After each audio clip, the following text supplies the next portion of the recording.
Madame Egal. À la lecture de ce rapport, donc, il nous vient forcément la question suivante. 13 propriétaires sur 15 ont accepté de céder leur parcelle. Dans quelle situation juridique se trouvent les 2 propriétaires restants?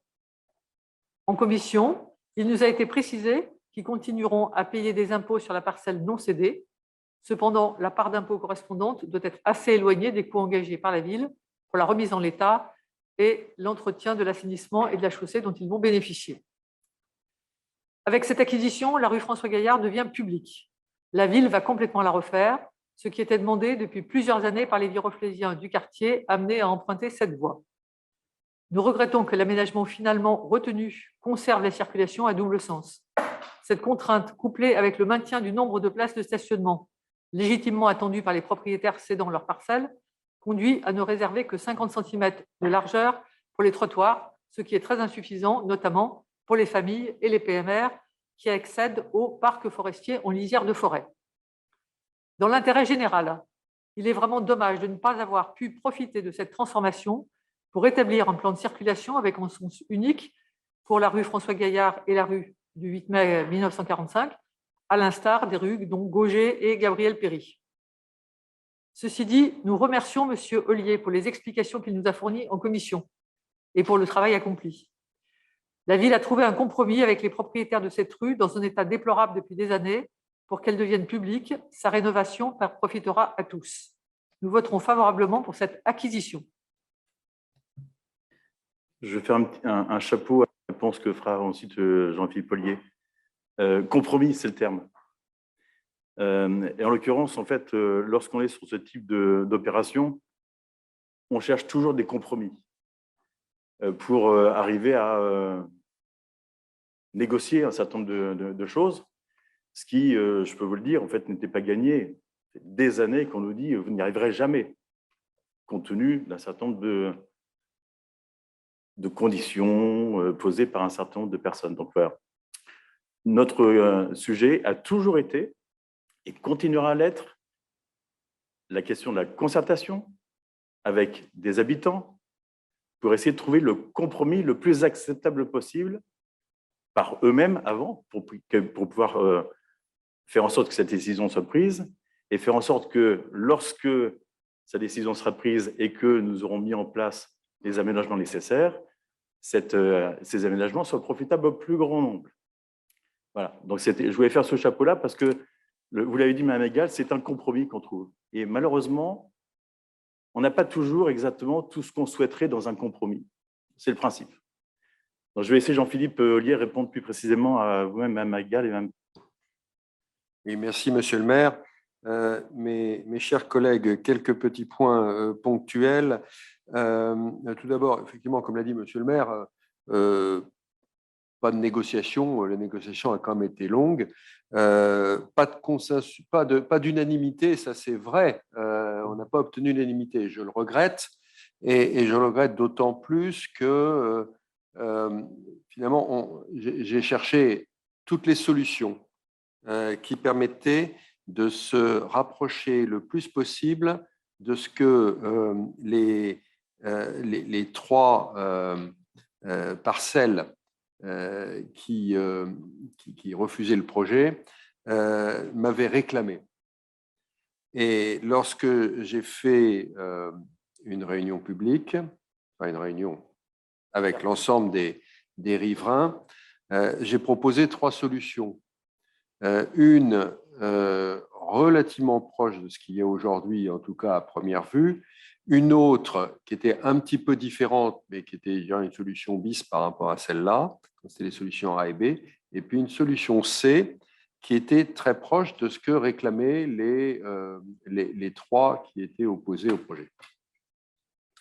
Le résultat du vote a été que sur les 13 présents, 8 ont voté pour la solution A, 1 a voté pour la solution B qui était assez proche de la A, hein, et 2 n'ont pas voulu voter. Ils n'ont même pas voté pour la solution C qui était la plus proche de la leur. Comme ce n'était pas 100% de ce qu'ils voulaient, ils n'ont pas voulu voter. Je trouve ça un petit peu dommage. Vous noterez au passage qu'il y en avait 3 qui étaient contre, et à la fin, il n'y en avait plus que 2 qui n'ont pas voté, ce qui veut dire qu'il y en a un des 3 qui, au départ, était contre, et finalement, après avoir étudié avec moi le sujet, ils ont trouvé que la solution A était la bonne solution. Deuxième point, concernant les PMR, je crois qu'on s'est peut-être mal compris lors de la commission. Quand j'avais parlé du projet, j'avais dit dès le départ que dans toutes les hypothèses, c'était une rue qui était mise en 20 km/h, donc en zone de rencontre. Et donc, à partir du moment où c'est une zone de rencontre, il n'y a pas de trottoir et les piétons ont la priorité. Et je vois que Philippe Geoffrey hoche la tête. Donc, c'est accessible pour les PMR. Je crois qu'on s'est probablement mal compris dans la commission. Je n'ai pas réinsisté à la fin de mon intervention. En ce qui concerne la largeur des trottoirs, oui, Madame Egal, ce ne sont pas des trottoirs, ce sont des chasse-roues. Ça ne permet pas, à moins d'être vraiment très mince et très agile, de passer sur le trottoir. Ça permet néanmoins d'ouvrir une portière et puis que la portière n'aille pas démolir la palissade qui est à côté. En ce qui concerne le sens unique, eh bien, ce qui était d'ailleurs réclamé par les récalcitrants, c'était un sens unique, effectivement, descendant. Alors, quand on a une rue en sens unique et encore plus descendant, la vitesse a du mal à rester en deçà des 20 km/h. Donc, ce sens unique n'était pas très compatible avec un 30 km, avec un 20 km/h. On risquait plutôt, je ne me voyais pas mettre une limitation de vitesse à 20 km/h qui n'était pas réaliste. Et donc, ça imposait de faire un stationnement en chicane. C'est le moyen que l'on peut avoir dans ce genre de rue pour ralentir le flux. Mais qui dit stationnement en chicane, dit suppression de 4 places de stationnement sur la quinzaine qu'il y a dans la rue. Voilà. Bon, donc tout ceci est une question de compromis. Voilà. Et enfin, sur le statut juridique des parcelles, eh bien, les parcelles appartiendront toujours, en tout cas, tant qu'ils ne changent pas d'avis, aux 2 qui ne souhaitent pas pour l'instant signer, mais c'est toujours possible qu'ils signent encore. On va faire les travaux, et puis après, on verra. S'il y a un contentieux, ce sera jugé. Qu'il y aura de contentieux. Madame Pachot ? Les travaux seront illégaux sur les parcelles non acquises. Illégaux. Non, mais voilà, c'est un choix. Et pas de la négociation. Après, la question qu'il faut se poser, c'est quel est l'intérêt général? Et clairement, l'intérêt général, c'est d'avoir 100% de la rue qui soit en bon état et pas seulement 90%. Juste une chose, c'est juste un fait. Oui, bien sûr, oui. Je suis bien d'accord. Ouais. Ceci étant, on ne cherche pas l'illégalité, simplement on cherche à faire en sorte de remplir un besoin. Vous l'avez dit, en fait, c'est une rue dont beaucoup de Viroflésains imaginaient que c'était une rue publique d'ailleurs. Il nous a fallu mettre un panneau à l'entrée de la rue pour dire que c'était bien une rue privée, que ce n'était pas à elle, la ville d'entretenir. J'ai reçu un certain nombre de lettres d'insultes ou d'injures les années passées, en fait, en me disant « Mais monsieur le maire, que faites-vous en laissant cette rue en l'état ?» Donc, c'était un vrai sujet. Donc, je pense que c'est un sujet qui était travaillé de façon étroite avec les riverains. La question du stationnement faisait partie d'une sorte de négociation donc sur cette opération.